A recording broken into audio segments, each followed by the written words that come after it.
শাস্ত্র বলছে। তাই এক সময় অর্জুন আর কৃষ্ণ, অর্জুনের অভিমান হয়েছে যে আমি হয়তো প্রভুর বড় ভক্ত। ভগবান তো অন্তরে যান, সকলের অন্তরের কথা জেনে যায়, পূর্বে উদ্দেশ্য সংকল্প হওয়ার পূর্বেই জেনে যায় ভগবান। এই জন্য ভগবান হচ্ছে কি সর্বজ্ঞ, সর্ব অন্তর্যান এবং সর্বশক্তিমান, ত্রিশক্তি। এটা কারোর মধ্যে ত্রিশক্তি নাই, এই জন্য তিনি ঈশ্বর, ঐশী শক্তি। তা এখন একদিন ঘুরতে ঘুরতে দেখছেন একটা সব শরীর পড়ে আছে, সব শরীর কোনো একটা পশুর বডি পড়ে আছে বা মানুষের বডি পড়ে আছে। একটা শিয়াল সে এসে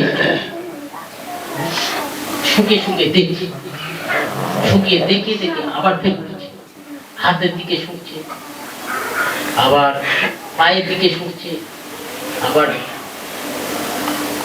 কোমরের দিকে আসবেন শুকছেন, আবার হাতের দিকে, গলার দিকে, মুখের দিকে, মাথার দিকে শুকে শুকে দেখছে, বারবার ঘুরছে। অর্জুন দেখতে শিয়ালটা তো ও তো ওইগুলো খায়, ওটা তো ওর খাওয়া, কিন্তু ও খাচ্ছে না, অথচ শুকে শুকে দেখছে, ঘুরছে, কি ব্যাপার। আর ভগবান দেখে যেন দেখে যে প্রভু প্রভু দেখুন না, এটা তো অদ্ভুত জিনিস, শিয়ালের খাবার, কিন্তু এ তো অনেকক্ষণ দেখছি শুকছে, ঘুরছে, শুকছে, আবার ঘুরছে, খাচ্ছে না কেন?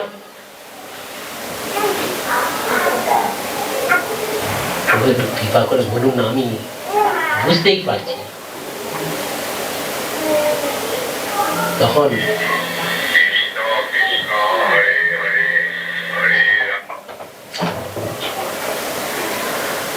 তখন প্রভু বলছেন,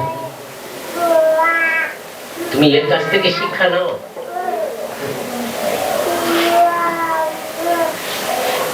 হচ্ছে বলার থেকে শোনা ভালো, শোনার থেকে করা ভালো।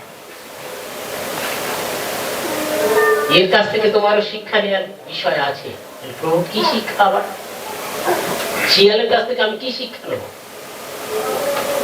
পশু বুঝতে পারছে না যেটা ওর খাবার, কিন্তু ও খাচ্ছে না কেন? এবার ভগবান সকলের ভাষা বোঝে,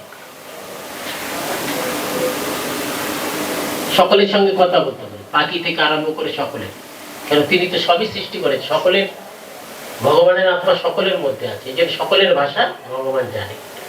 তা ভগবান তখন অর্জুনকে শক্তিও দিলেন, তুমিও শোনো, আমি খালি জিজ্ঞেস করছি কি ব্যাপার, ও খাচ্ছে না কেন? শিয়ালকে বলছে, আরে শিয়াল ভাই, শিয়াল ভাই, তুমি বডিটাতে খালি ঘুরছো, শুকছো, খাচ্ছ না কেন?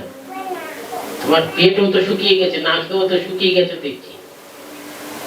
হ্যাঁ, আমিও তো 7 দিন হলো কোনো আহার পাই, পেলাম, যদিও পেলাম, কিন্তু খাবার উপযুক্ত নয়, ওই জন্য শুকে শুকে দেখছি।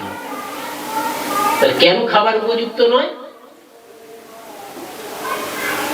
বলে পায়ের দিকে শুকিয়ে দেখলাম, কোনদিন এর তীর্থ পরিক্রমা করলো না, মন্দিরে যায়নি।